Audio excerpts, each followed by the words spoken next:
오늘부터 새로 시작하는 새로 만들어진 코너입니다. 네. 코너 제목이 없습니다. 아직.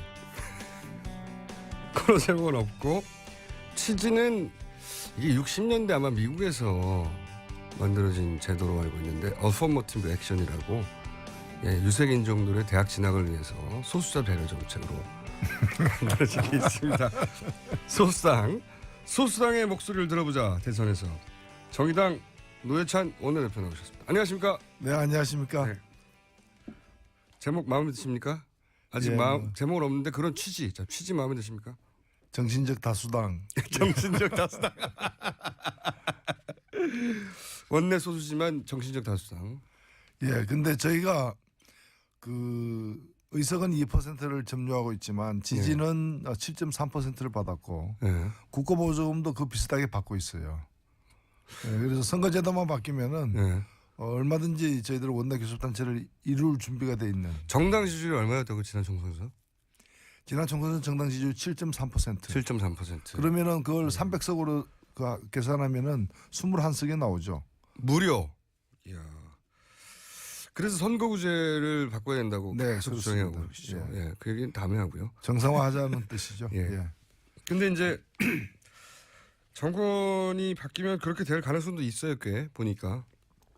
예. 지금 우리 사회가 뭐 하나씩 이렇게 정상화가 되어 가고 있기 때문에 조만간 그런 날이 1년 내에 오리라 생각합니다. 왜냐하면은 지금 그 안철수 야권에서 이제 문재인 혹은 안철수 후보들이 선거구제 개편, 소선구제로의 개편에 대해서 그 어느 정도 이해가 있고 인식이 있더라고 보니까. 그렇습니다. 지금 개헌특위 내에서도 개헌을 할 때 선거제도를 함께 바꾸지 않으면은 무의미하다라는 얘기 그런 인식들이 팽배해 있습니다. 그렇습니다. 간단하게 이게 복잡한 얘기인데 간단하게 설명드리면 그 50.1% 득표한 사람이 다 가져가는데 지금은 2등, 3등도 그 원내 진출할 수 있도록 바꾸려고 하는 거죠 지금.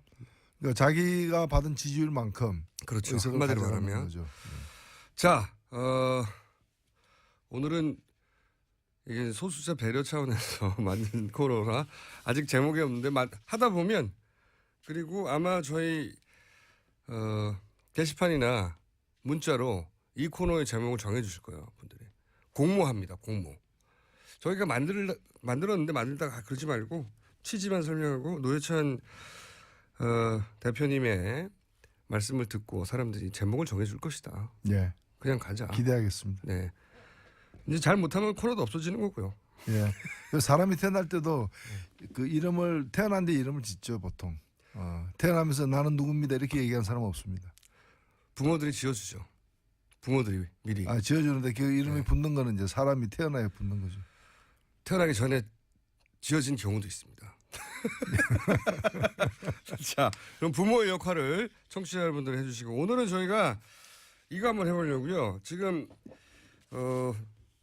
정의당 입장 의원님이 바라보시기에 이제 지금 후보들 있지 않습니까? 후보들 한번 쭉 일별해서 간을 좀 봐주십시오. 일단은 후보들이 많죠. 아직까지 이제 이번 주가 늦어도 다음 주 초까지는 각 당의 이제 후보들이 이제 경선을 통해서 당의 후보가 정해지는데 그러다 보니까 아직까지는 그게 확정 안 되다 보니까 경선 후보까지 해서 후보가 많은데 그 많은 후보들 중에 일단은 완주가 예상되는 후보. 완주가 예상되는 후보. 문재인 후보, 심상정 후보 두 사람밖에 없습니다. 안철수 후보도 완주한다고 하던데요. 네. 근데 이제 완주할 가능성이 높죠. 그러나 또 거기는 또 제3지대니 또는 비문연대니 이런 또 끝까지 모색을 하고 있기 때문에 만약에 그런 것이 이루어지고 그 속에서 다른 후보가 되면 본인은 빠지게 되는 거죠. 100%까지는 아니라고 보시는 거군요. 네, 그렇죠. 상당히 높지만 100%까지는 아니다. 그러나 확실한 사람은 2명밖에 없다. 확실한 사람은. 심상정 후보도 이번에는 절대 중도에 나가거나 뭐 이런 일이 있을 수가 없다. 그럴 기회가 없을 것 같아요. 하나 나왔네요. 노가리. 제목 후보로. 자, 정의 코너. 마이너리티 리포트 어떻습니까? 마이너리티 리포트 나왔는데. 아, 재밌네요. 역시 이런 센스들이 터져 나올 줄 알았습니다. 자, 그러면 잠재적인 후보, 아직 후보로 확정 안 됐으니까 잠재적인 후보들 한번 일별해 볼까요? 먼저 이런 얘기는 오래전부터 나왔는데 드디어 이제 언론에서 곧 나온다, 곧 등록한다 하는 분이 김종인 전 대표예요. 지금 이제 네. 무소속이고 김종인 씨가 돼버렸죠, 그냥. 예. 김종인 전 대표에 대해서는 대선 후보로 어떻게 평가하십니까? 그래서 아직 출마 선언을 안 했으니까 예. 출마할지 의문이긴 하지만 거의 뭐 하시는 것 같아요. 사무실까지 80평짜리 구해가지고 예. 80평 혼자 쓰기 어쨌든. 그래서 뭐 이번 주 중에 출마한다는 얘기도 있고 한데 다소 좀 의외죠. 저는 그렇게 생각합니다. 그러니까 지금 제3지대니 비문연대니 이런 가능성이 예. 점점 이렇게 가능성이 없다라는 것이 확인되어 가는 상황인데 예. 거꾸로 이제 한 달 전, 두 달 전에 예. 나름대로 그런 구상이 있을 수 있었던 그런 때의 선택을 지금에 와서 한다는 것은 좀 안 맞지 않느냐 예. 이렇게 생각되는데 원래 이분이 그 비대위로 유명한 분이죠. 비대위원장으로. 예. 근데 이제 또 한나라당에서도 비대위원장으로서 나름대로 역할을 했고 예. 또 새누리당에서도, 민주당에서도 그렇게 했는데 근데 사실 또 보면 비대위원장을 맡았던 당으로부터 또 다 탈당을 했던 또 경험이 그렇죠. 있는 분인데 지난번 특히 총선을 앞두고서 저는 민주당에서 굉장히 역할을 했다고 저는 긍정적으로 평가를 해요. 예. 초기에 하고. 특히 탈당 러시를 막는 데 역할을 했죠. 예. 그래서 뭐 근데 이제 그 역할은 사실은 대리기사 역할이라고도 볼 수 있거든요. 대리기사를 폄하하는 게 아니라 실제 역할이 예. 원래 그 차를 몰던 사람들이 그 차를 몰기가 힘든 상황에서 대신 몰면서 성공적으로 이렇게 여기서 여기까지 가죠. 이런 거죠. 가는데 지금 이제 이게 지금 그때도 보면 그 막판에 가면은 이제 대리기사이기 때문에 자기가 목적지까지 가면 되는 거 아니냐 본인은 그렇게 생각했고 차에 탄 사람들은 왜 대리기사한테 차 오나처럼 이렇게 행세하느냐 왜 마음대로 가려 그러느냐 뭐 그런 얘기 이러면서 있었죠. 뭐 내리느니 마느니 뭐 그것도 고속도로에서 이제 뭐 나 이제 이러면 안 해 뭐 내려 뭐 이러다가 이제 결국에는 탈당까지 이제 하게 됐는데 지금은 본인이 직접 이제 또 대리기사가 이제 렌트카를 하겠다 뭐 이렇게 차를 직접 이제 그렇죠. 자기 차를 갖다 몰겠다. 오나 드라이빙을 하겠다. 오나 드라이버처럼 이게 하겠다는 건데 제가 볼 때는 그 제3지대에 그 지금 제3지대로 갈 가능성이 있는 사람들은 많은데 거기서 이제 또 대선 후보로 인정받을 수 있는가 소집책은 될 수 있는데 거기서 이제 모두를 대표하는 주자가 될지는 대단히 좀 의문이고 가능성이 낮은 게 아닌가 이렇게 보이죠. 본인도 그거를 알지 않을까요? 설마 지금 보면 자유한국당의 후보, 바른정당의 후보 그리고 김종인 전 대표 최소한 이 그 세세 어떤 연대 같은 거는 논의가 되는 것 같은데 그렇게 하더라도 다른 둘은 정당이 있고요. 소속 후보도 수십 명씩인데 혼자 달랑해서 이게 되겠습니까 후보가? 그러니까 지금 가능성이 가장 높은 이제 연대에 참여할 당들이 이제 자유한국당하고 바른정당이죠. 근데 여기에 이제 합류를 이제 할 하고 것처럼 또 이걸 또 풍성하게 하기 위해서 이제 정운찬 전 총리까지 데리고 와서 그럴 수는 있겠죠. 근데 그렇게 해봤자 사실은 뭐 가능성이 후보가 될 가능성이 그렇게 높지 않은 것 같은데 그죠? 후보가 될 가능성도 적고 또 설사 후보가 된다 한들 여기서 한 10% 돌파하냐 마냐의 그런 후보일 텐데 그 전체를 아우르는 비문 어떤 연대가 성사되기는 어렵지 않겠습니까? 근데 제가 이제 궁금한 건 그겁니다. 그런 전망들을 다들 하는데 근데 왜 굳이 김종인 전 대표는 이렇게 뭐랄까요? 미랄이잖아요. 미랄. 좋은 말로 해서 하나의 미랄이 되겠다고. 미끄럼이 되는 것이고 좋은 말로 하면 앞에서 바람을 잡아주는 역할을 하게 되는 것이고 점점 나쁘게 얘기하면 페이스메이커 이상되기 어려울 것 같은데 본인이 그렇게 생각 안 하나 봅니다. 그죠? 정치인도 그렇게 생각 안 하잖아요. 보통 지지율이 낮아도 본인이 들어가면 뭐 정치인들이 다 그런 건 아니겠지만은 대개 보면은 한 15% 정도 지지를 얻으면은 그 길거리에서 마주치는 사람 중 2명 중 1명은 아는 체 하거든요. 15%만 돼도. 그리고 대개 보면 그 2명 중 1명이 아는 체하고 아는 체 하는 사람 2명 중 1명은 웃으면서 아는 체하고 그렇게 되면 이제 굉장한 이제 좀 착시 현상에 빠질 수도 있죠. 착실까요? 혹시 이렇게 연대한 다음에 이제 개헌을 하면 본인한테 총리의 기회가 올 것이다 이렇게 생각하시는 걸까요? 구상이 뭘까요? 글쎄요. 뭐 개헌이 지금 이제 개헌이 가능하지가 않죠. 대선 전 개헌은. 대선 후에라도 그런 입지를 만들어 두는 건가요? 계산이 글쎄요. 잘 이해가 안 갑니다. 저는 이 예, 계산이. 지금 이건 제가 볼 때는 수학으로 풀 수 있는 문제는 아니고 뭐 병리학이라거나 뭐 그런 어떤 의학 이렇게 접근해야 될 문제가 아닌가 싶습니다. 직접 들어가야 될 것 같습니다. 아무래도 이분의 계산은. 자 그러면 이제 자유한국당도 한번 봐야죠. 자유한국당의 홍준표 도지사는 토론에서 많이 만난 상대 아닙니까? 예, 아마 제가 가장 많이 토론했던 상대일 것입니다. 예. 홍준표 도지사도 토론을 잘하시죠. 예. 토론을 잘하시죠. 예, 업계에서는 그렇게 얘기하죠. 예, 업계에서는 홍준표 도지사에 대해서는 대선 후보로 어떻게 평가하십니까? 예. 그 홍준표 지사가 대선 후보로 나왔다는 것 자체가 그 당이 망했다는 거죠. 사실은. 그건 망한 당이죠, 뭐.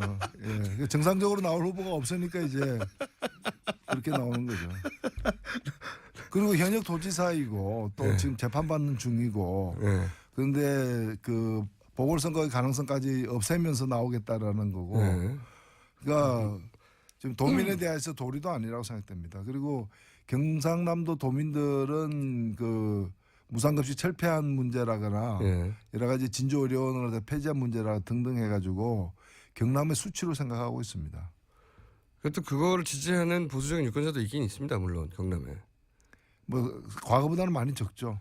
예. 홍준표 도지사의 경쟁력은 어디에 있다고 보십니까? 어쨌든 경쟁력이 있으니까 많은 분들 중에 자유한국당에서 유력 후보 구도로 지금 부상한 거 아니겠습니까? 그 상대적 경쟁력인데 예. 그 지금 정상적인 후보가 없지 않습니까? 예. 말을 너무 막 하시네. 노회찬의 막말 이런 코너로 아니 막말이 아니라 어제는 뭐그 사실 많은 유력 후보들이 사라졌죠 중간에. 그렇죠. 예. 그리고 그게 지금 어찌 보면 박근혜 대통령이 지금 자유한국당 당원입니다. 맞습니다. 아직도 예, 출당이 안 됐어요. 그 당원이 일국의 대통령으로서 탄핵을 당했고요. 이제 구속영장이 청구가 된 사람입니다. 예. 그러면은 자유한국당은 국민들에게 죄송할 뿐이다. 입이 있어도 할 말이 없다. 예. 이런 식으로 엎드려서 석고대죄를 해야 될 당인데 우리가 집권하겠습니다라고 나서는 것 자체가 그게 정상적인 지금 사고 체계, 좀 정상적인 생리작용이 작동되는 상황이 아니라는 거는. 예. 그 다른 당은 몰라도 이 당만큼은 후보를 내면 안 되는 그 국민에 대한 도리죠 그게.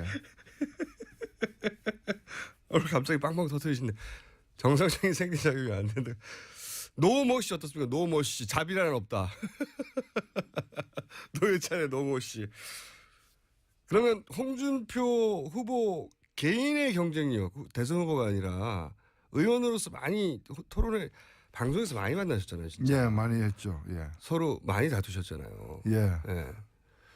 그때 그 후보로서 그 의원 개인의 자질로는 어떻게 보십니까? 아니요, 저는 뭐 국회의원으로서는 예, 국회의원으로서는 충분히 있을 수 있다 예. 생각되고 나름대로 뭐 역할을 갖다가 한 적은 없지만 역할을 없죠. 할 수도 있다.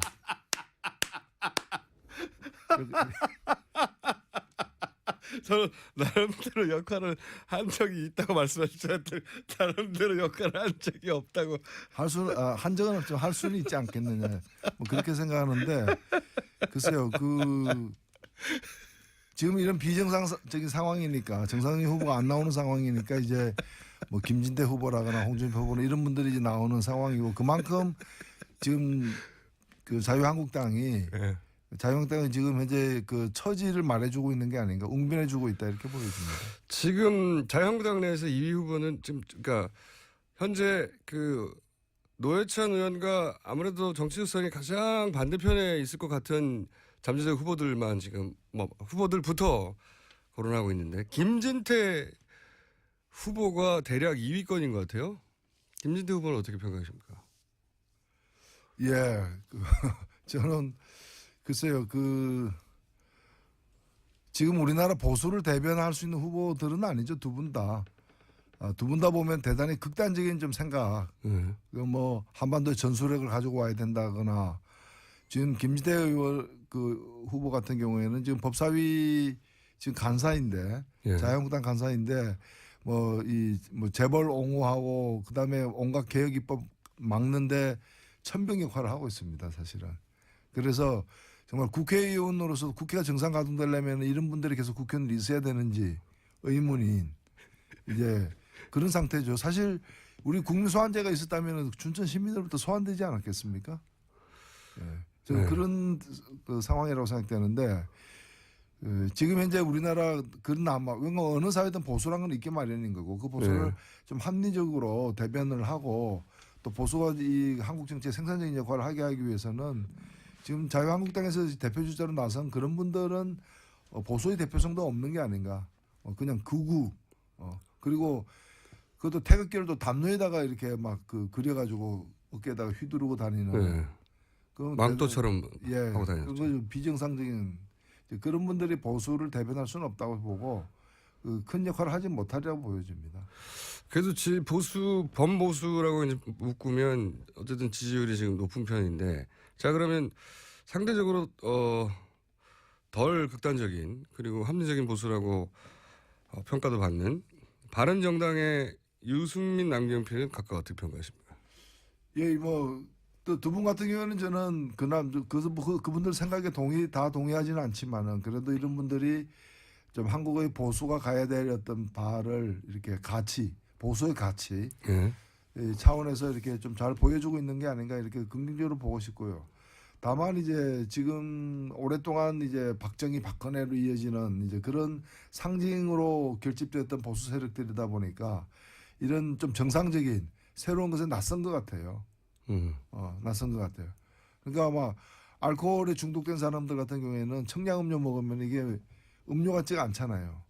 이제 뭐 그런 상태가 아닌가. 그래서 지지율도 낮은데 지지율도 낮은 상태인데 지금 일단 경선을 통해서 뭐 유승민 후보가 앞서 있으니까 유승민 후보로 단일화될 가능성이 많고 근데 이분들이 또 자유한국당하고 또 연대를 하게 되면 또 자유한국당 후보로 또 단일화가 될 가능성이 지지율 기준으로 보자면 그렇습니다. 예, 높기 때문에 그렇게 되면은 결국에 보수 자체가 이번 대선을 통해서 새로운 어떤 출발의 어떤 씨앗을 얻는 것이 이번 대선을 통해서 가능하지가 않은 거죠.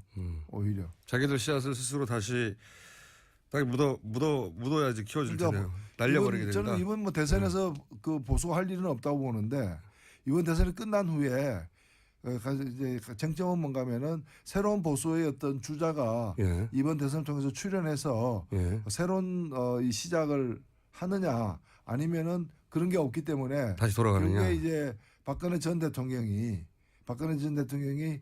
그 보수의 어떤 배후로서 당분간 다음 총선까지 계속해서 위력을 발휘하느냐 상징으로서 상징으로서 그 분기점에 서 있다고 봅니다. 만약에 지금처럼 뭐 홍준표 예를 들어서 유력한 홍준표 각 당에서 제일 유력한 홍준표 유승민 후보가 단일화를 하고 만약에 지금 지지율대로 홍준표 도지사가 범보수의 후보가 된다. 그리고 뭐 여기에 김종인 전 대표 끼든 해서 그래서 그 그룹이 보수를 대표하게 되면 다시 새누리당 시절로 돌아갈 거다 이렇게 보시는 거군요. 당연하죠. 예. 그래서 한편으로 안타깝게 보시는 거군요. 유승민 후보의 지지율이 낮은 게. 제가 뭐 다른 후보 지지율 낮은 걸 안타깝게 생각할 처지는 아닙니다. 네, 제가 제 처지를 잘 알고 있습니다. 네. 저희는 뭐 그렇으면 뭐 주변의 불우이웃들에게 눈을 돌릴 지금 처지가 아닙니다.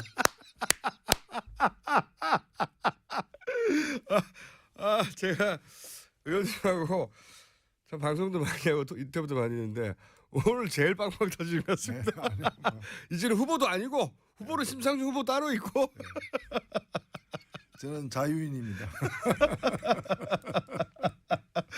후보가 아니기 때문에 속에 있는 말씀을 막 던지시는데 남들 챙길 처지가 못 되고 있다. 자, 그러면 상대적으로 조금 더 가까운 쪽 이제 그 다음으로 가까운 쪽이 이제 국민의당 안철수 손학규 후보는 각각 한 번씩 짚어주시면요. 예, 일단 뭐 안철수 후보가 국민의당 후보로 예. 힘있게 그 선출될 가능성이 높아지고 있죠. 그렇죠. 그렇게 예. 굳어질 것 같습니다. 뭐 이변은 일어나지 않을 것 같고. 그럴 가능성이 낮아지고 예. 있습니다. 점점 더. 네. 그런데 후보에 대한 평가는 어떠십니까? 안철수 후보에 대한 평가, 뭐 그리고 이제 글쎄요, 뭐 안철수 후보는 지금 이제 자신의 그 예측대로 되어 가고 있다라고 얘기하는데 예. 그 제가 볼 때 뭐 그 말은 맞는 것 같고 이번 예. 주까지는 예, 이번 주까지는 다음 주부터는 좀 아닐 수 있겠다 이렇게 보여지는데 예. 결국에 그 문재인 후보와 1대1 구도로 예. 이렇게 형성되고 거기서 이제 비문의 어떤 대표 주자로서 이제 문을 꺾을 수 있는 가능성이 있는 후보로 이제 등극하겠다라는 포부인데 뭐 본인이 그런 희망과 계획을 갖고 있는 거야 뭐 탓할 수 없는 거지만은 현재로서는 그럴 가능성이 좀 적지 않은가. 근데 그게 되려면은 예. 몇 가지가 이제 조건이 필요한데 하나는 자유한국당 그러니까 자유한국당과 바른정당의 단일 후보와 다시 또 연대하는 그렇죠. 그래서 거기서 본인이 후보가 돼야 되는 거죠. 본인 후보가 그럼 되야 1대1 구도가 되는데 되겠죠. 그 연대가 이루어지려면은 그런 지금 그 연대에 대해서 국민의당 안철수 후보 자신부터 시작해서 예. 그 한편으로는 필요하지만 한편은 꺼려지는 측면이 있거든요. 예, 그렇죠. 그건 자유한국당도 마찬가지고요. 예. 근데 이 모든 걸 뛰어넘으려면은 그렇게 하면 이긴다. 예. 그렇게 하면 이길 수 있다라는 어떤 그 징조가 보여야 되는데 예. 여론조사를 통해서 그런 징조가 과연 남은 뭐 4월 15일 이전에 그런 게 과연 보일 가능성이 현재는 낮다고 봐야죠. 너무 시간이 없어가지고요. 예. 예, 큰 변화가 저는 시간이 있다 해도 마찬가지라 보는데 예. 그런 가능성이 그러니까 합해도 지는데 그 합하기 어려운 사람들끼리 합하려고 하겠는가. 예. 그리고 이제 예. 국민의당이 기반한 호남의 정서가 과연 자유한국당의 후보와 연대를 두겠는가 하는 우려도 있죠. 예. 예. 그래서 결국에는 제가 볼 때 안철수 후보가 좀 합리적이고 이성적으로 판단한다면은 아 이번은 아니구나. 나는 삼수구나. 재수가 아니구나. 이번이 지금 재수하고 있기 때문에 시험 날짜는 아직 다가오지 않았지만은 결국에는 마음으로는 이제 정리를 하고 삼수를 향한 여러 가지 그게 이성적이지 않겠어요? 코너 제목 중에 적십자 하나 나왔습니다. 적십자. 적십자. 저희가 대선 후보들이 출연했을 때 정도의 문자가 지금 나오고 있습니다. 대선 후보 나와야지 이렇게 쏟아지거든요. 네. 근데 대선 후보도 아닌 자유인이 대신 노회찬 의원 등장하시고 문자가 아주 폭주하고 있습니다. 불우이웃 돕기라는 거죠, 적십자는. 거기서 연결된 겁니다. 예. 불우이웃을 도울 처지가 안 되는데 그래도 불우이웃을 도우라고 적십자 코너명 주신 분도 있고. 자, 그래도 손학규 후보도 한마디 하고 가셔야죠. 예, 뭐 안타깝죠 저는. 안타깝죠. 저 개인적으로도 좀 잘 아는 분이고, 예. 예, 또 제가 뭐 근데 그 사실은 헌법이 고쳐지지 않는 한 출마하지 않겠다. 예. 헌법을 고쳐서 제7공화국 시대가 출범해야 된다. 사실 제7공화국이라는 용어는 제가 제일 먼저 썼던 예, 맞습니다. 과거에 이제 그런데 오래됐죠. 예, 뭐 그 저작권이 중요한 게 아니라 헌법이 고쳐지고 새로운 체제가 출발하지 않으면 안 한다는 얘기는 이번 대선에는 출마 안 한다는 말씀이었는데 그렇죠. 이제 출마했다는 거죠. 저는 애초에 그 어떤 선언 약속이 지켜졌어야 했다. 그 산에서 안 내려왔어야 됐다. 산에서 안 내려왔어. 뭐 그러면 그분이 또 나름대로 대선이 아니더라도 예. 우리 정치 발전에 기여할 수 있는 그런 기회가 그렇죠. 있을 수도 있지 않느냐. 좀 안타깝습니다. 이번 계속 그 경선에 출마하셔가지고 예, 지난번에도 출마하셨고 이번에도 출마하셨고 2등 전문이세요 지금 계속. 그것도 유지하기 쉽지 않죠. 맞습니다. 예. 계속 2등은 하고 계신데 자 시간이 거의 다 됐는데 일단 민주당 후보가 많지만 간단하게 한 번씩 짚어주시면요. 세 문제. 예, 저는 뭐 아직 경선이 안 끝났기 때문에 제가 네. 쉽게 언급할 건 아니지만 이때까지 다 쉽게 언급하셨어요. 아니 저는 뭐 문재인 후보가 인복이 있다. 아 인복이 있다. 예, 왜 그렇게 저는 보십니까? 그 경쟁 상대가 안희정, 이재명이었던 것은 인복이 정말 그건 복이라고 생각됩니다. 그래요? 그건 그 운도 있는 것 같고요. 있다. 어떤 왜냐하면 의미에서 인복입니까? 지난 3개월을 갖다가 예. 뭐 경선이 최근에 이루어졌지만은 사실상 경선은 지난 한 석 달 동안 계속 그렇죠. 유지되어 왔던 건데 그렇죠.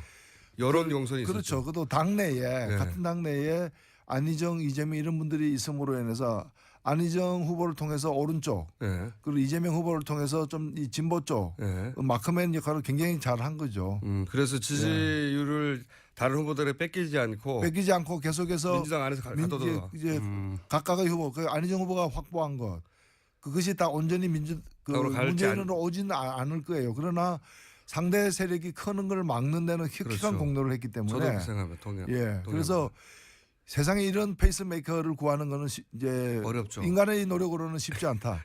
이건 하늘이 준 거다. 그래서 저는 이게 부럽기도 하고 이거는 인복이라고밖에 설명이 안 됩니다. 그렇게 평가하시는군요. 복이 있다. 그렇죠. 이거는 본인의 능력을 넘어서는 복이 있다. 그렇죠. 이거는 이미 그러니까 이거는 뭐 사회과학의 대상을 넘어선 거죠. 이건 어디서 염력이나 뭐 기상학, 천문지리학 뭐 이런 거죠. 저희 역대 코너 중에 가장 빵빵 터지는 첫 순서였습니다.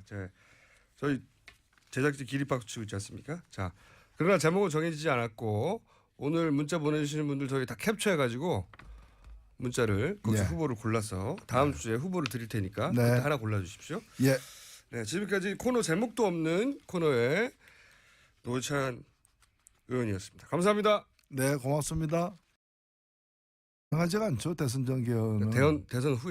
대선 후에라도 그런 입지를 만들어 두는 건가요? 계산이 잘 이해가 안 갑니다. 저는 이 계산이. 지금 이건 제가 볼 때는 수학으로 풀 수 있는 문제는 아니고 병리학이라거나 뭐 그런 어떤 의학 이렇게 접근해야 될 문제가 아니겠습니까? 직접 들어가야 될 것 같습니다. 아무래도 이분의 계산은. 자, 그러면 이제 자유한국당도 한번 봐야죠. 자유한국당의 홍준표 도지사는 토론에서 많이 만난 상대 아닙니까?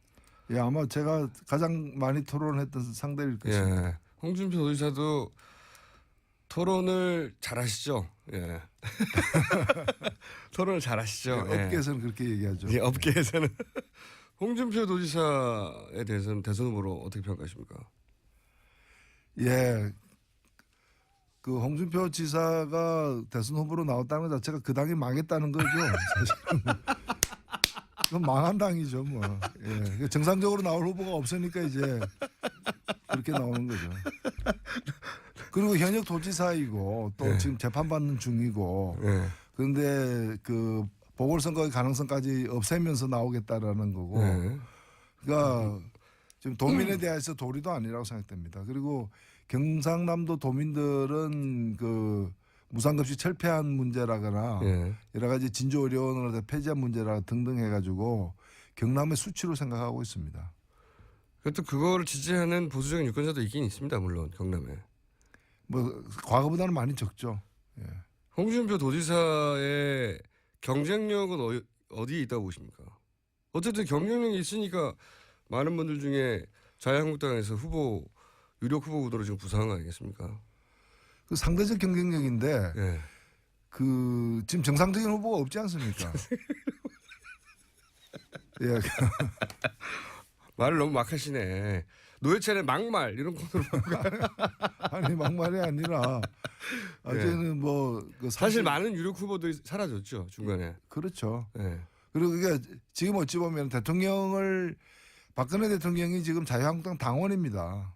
맞습니다. 아직도 출당이 안 됐어요. 그 당원이 일국의 대통령으로서 탄핵을 당했고요. 이제 구속영장이 청구가 된 사람입니다. 그러면은 오늘부터 새로 시작하는 새로 만들어진 코너입니다. 코너 제목이 없습니다. 아직. 코너 제목은 없고 취지는 이게 60년대 아마 미국에서 만들어진 제도로 알고 있는데 어퍼머티브 액션이라고 유색 인종들의 대학 진학을 위해서 소수자 배려 정책으로 만들어진 게 있습니다. 소수당의 목소리를 들어보자. 대선에서 정의당 노회찬 원내대표 나오셨습니다. 안녕하십니까? 네, 안녕하십니까? 제목 마음에 드십니까? 아직 제목은 없는데 그런 취지 마음에 드십니까? 정신적 다수당. 정신적 다수당. 원내 소수지만 정신적 다수당. 예, 근데 저희가 그 의석은 2%를 점유하고 있지만 지지는 7.3%를 받았고 국고보조금도 그 비슷하게 받고 있어요.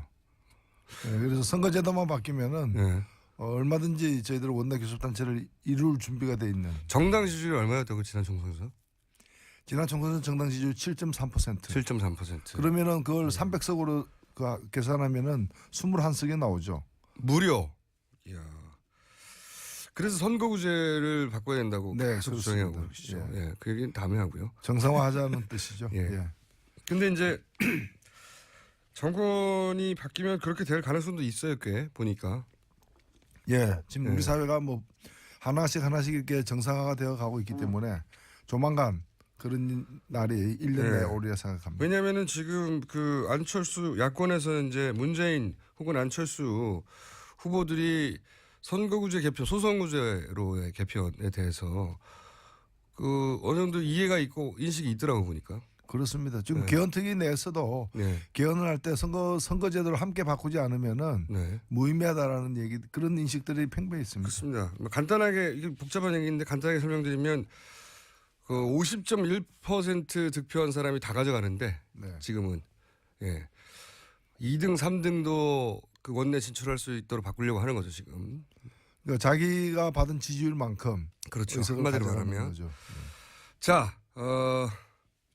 오늘은 이게 소수자 배려 차원에서 만든 코너라 아직 제목이 없는데 하다 보면 그리고 아마 저희 게시판이나 문자로 이 코너의 제목을 정해 주실 거예요, 분들이. 공모합니다, 공모. 저희가 만들었는데 만들다가 그러지 말고 취지만 설명하고 노회찬 대표님의 말씀을 듣고 사람들이 제목을 정해 줄 것이다. 예. 그냥 가자. 기대하겠습니다. 네. 이제 잘 못하면 코너도 없어지는 거고요. 예. 사람이 태어날 때도 그 이름을 태어난 데 이름을 짓죠 보통. 태어나면서 나는 누굽니다 이렇게 얘기하는 사람은 없습니다. 부모들이 지어주죠. 부모들이 미리. 지어주는데 그 이름이 붙는 거는 이제 사람이 태어나야 붙는 거죠. 태어나기 전에 지어진 경우도 있습니다. 자, 그럼 부모의 역할을 청취자 여러분들 해주시고 오늘은 저희가 이거 한번 해보려고요. 지금 정의당 입장 의원님이 바라보시기에 이제 지금 후보들 있지 않습니까? 후보들 한번 쭉 일별해서 간을 좀 봐주십시오. 일단은 후보들이 많죠. 아직까지 이제 이번 주와 늦어도 다음 주 초까지는 각 당의 이제 후보들이 이제 경선을 통해서 당의 후보가 정해지는데 그러다 보니까 아직까지는 그게 확정 안 되다 보니까 경선 후보까지 해서 후보가 많은데 그 많은 후보들 중에 일단은 완주가 예상되는 후보. 완주가 예상되는 후보. 문재인 후보, 심상정 후보 두 사람밖에 없습니다. 안철수 후보도 완주한다고 하던데요. 네. 근데 이제 완주할 가능성이 높죠. 그러나 또 거기는 또 제3지대니 또는 비문연대니 이런 또 끝까지 모색을 하고 있기 때문에 만약에 그런 것이 이루어지고 그 속에서 다른 후보가 되면 본인은 빠지게 되는 거죠. 100%까지는 아니라고 보시는 거군요. 네, 그렇죠. 상당히 높지만 100%까지는 아니다. 그러나 확실한 사람은 2명밖에 없다. 확실한 사람은 심상정 후보도 이번에는 절대 중도에 나가거나 뭐 이런 일이 있을 수가 없다. 그럴 기회가 없을 것 같아요. 하나 나왔네요. 노가리. 제목 후보로. 자, 정의 코너. 마이너리티 리포트 어떻습니까? 마이너리티 리포트 나왔는데. 아, 재밌네요. 역시 이런 센스들이 터져 나올 줄 알았습니다. 자, 그러면 잠재적인 후보. 아직 후보로 확정 안 됐으니까 잠재적인 후보들 한번 일별해 볼까요? 먼저 이런 얘기는 오래전부터 나왔는데 드디어 이제 언론에서 곧 나온다, 곧 등록한다 하는 분이 김종인 전 대표예요. 지금 이제 무소속이고 김종인 씨가 돼버렸죠, 그냥. 김종인 전 대표에 대해서는 대선 후보로 어떻게 평가하십니까? 글쎄 아직 출마 선언을 안 했으니까 출마할지 의문이긴 하지만 거의 뭐 하시는 것 같아요. 사무실까지 80평짜리 구해가지고 80평 혼자 쓰기 어쨌든. 그래서 뭐 이번 주 중에 출마한다는 얘기도 있고 한데 다소 좀 의외죠. 저는 그렇게 생각합니다. 그러니까 지금 제3지대니 비문연대니 이런 가능성이 점점 이렇게 가능성이 없다라는 것이 확인되어 가는 상황인데 거꾸로 이제 한 달 전, 두 달 전에 나름대로의 그런 구상이 있을 수 있었던 그런 때의 선택을 지금에 와서 한다는 것은 좀 안 맞지 않느냐 이렇게 생각이 되는데 원래 이분이 그 비대위로 유명한 분이죠. 비대위원장으로. 예. 근데 이제 또 한나라당에서도 비대위원장으로서 나름대로 역할을 했고 예. 또 새누리당에서도, 민주당에서도 그렇게 했는데 근데 사실 또 보면 비대위원장을 맡았던 당으로부터 또 다 탈당을 했던 또 경험이 있는 그렇죠. 예. 있는 분인데 지난번 특히 총선을 앞두고서 저는 민주당에서 굉장히 역할을 했다고 저는 긍정적으로 평가를 해요. 예. 초기에 특히 탈당 러시를 막는 데 역할을 했죠. 예. 그래서 뭐 근데 이제 그 역할은 사실은 대리기사 역할이라고도 볼 수 있거든요. 대리기사를 폄하하는 게 아니라 실제 역할이 원래 그 차를 몰던 사람들이 그 차를 몰기가 힘든 상황에서 대신 몰면서 성공적으로 이렇게 여기서 여기까지 가죠. 이런 거죠. 가는데 지금 이제 이게 지금 그때도 보면 그 막판에 가면은 이제 대리기사이기 때문에 자기가 목적지까지 가면 되는 거 아니냐 본인은 그렇게 생각했고 차에 탄 사람들은 왜 대리기사한테 차 오나처럼 이렇게 행세하느냐 왜 마음대로 가려 그러느냐 뭐 그래 이러면서 뭐 내리느니 마느니 뭐 그것도 고속도로에서 이제 뭐 나 이제 이러면 안 해 뭐 내려 뭐 이러다가 이제 결국에는 탈당까지 이제 하게 됐는데 지금은 본인이 직접 이제 또 대리기사가 이제 렌트카를 하겠다 뭐 이렇게 차를 직접 이제 그렇죠. 자기 차를 갖다 몰겠다. 오나 드라이빙을 하겠다. 오나 드라이브처럼 이게 하겠다는 건데 제가 볼 때는 그 제3지대에 그 지금 제3지대로 갈 가능성이 있는 사람들은 많은데 거기서 이제 또 대선 후보로 인정받을 수 있는가 소집책은 될 수 있는데 거기서 이제 모두를 대표하는 주자가 될지는 대단히 좀 의문이고 가능성이 낮은 게 아닌가 이렇게 보이죠. 본인도 그거를 알지 않을까요? 설마 지금 보면 자유한국당의 후보, 바른정당의 후보 그리고 김종인 전 대표 최소한 이 그 세세 어떤 연대 같은 거는 논의가 되는 것 같은데 그렇게 하더라도 다른 둘은 정당이 있고요. 소속 후보도 수십 명씩인데 혼자 달랑해서 이게 되겠습니까 후보가? 그러니까 지금 가능성이 가장 높은 이제 연대에 참여할 당들이 이제 자유한국당하고 바른정당이죠. 근데 여기에 이제 합류를 이제 할 하고 것처럼 또 이걸 또 풍성하게 하기 위해서 이제 정운찬 전 총리까지 데리고 와서 그럴 수는 있겠죠. 근데 그렇게 해봤자 사실은 뭐 가능성이 후보가 될 가능성이 그렇게 높지 않은 것 같은데 그죠? 후보가 될 가능성도 적고 또 설사 후보가 된다 한들 여기서 한 10% 돌파하냐 마냐의 그런 후보일 텐데 그 전체를 아우르는 비문 어떤 연대가 성사되기는 어렵지 않겠습니까? 근데 제가 이제 궁금한 건 그겁니다. 그런 전망들을 다들 하는데 근데 왜 굳이 김정인 전 대표는 이렇게 뭐랄까요? 미랄이잖아요. 미랄. 좋은 말로 해서 하나의 미랄이 되겠다고. 미끄럼이 되는 것이고 좋은 말로 하면. 앞에서 바람을 잡아주는 역할을 하게 되는 것이고 점점 나쁘게 얘기하면. 페이스메이커 되기 이상되기 어려울 것 같은데 본인이 그렇게 생각 안 하나 봅니다. 그죠? 정치인도 그렇게 생각 안 하잖아요. 보통. 지지율이 낮아도 본인이 들어가면. 예, 뭐 정치인들이 다 그런 건 아니겠지만은 대개 보면은 한 15% 정도 지지를 얻으면은 그 길거리에서 마주치는 사람 중 2명 중에 1명은 아는 체 하거든요. 15%만 돼도. 그리고 대개 보면 그 2명 중에 1명이 아는 체하고 아는 체 하는 사람 2명 중에 1명은 웃으면서 아는 체하고 그렇게 되면 이제 굉장한 이제 좀 착시 현상에 빠질 수도 있죠. 착실까요? 혹시 이렇게 연대한 다음에 이제 개헌을 하면 본인한테 총리의 기회가 올 것이다 이렇게 생각하시는 걸까요? 구상이 뭘까요? 글쎄요. 뭐 개헌이 지금 이제 개헌이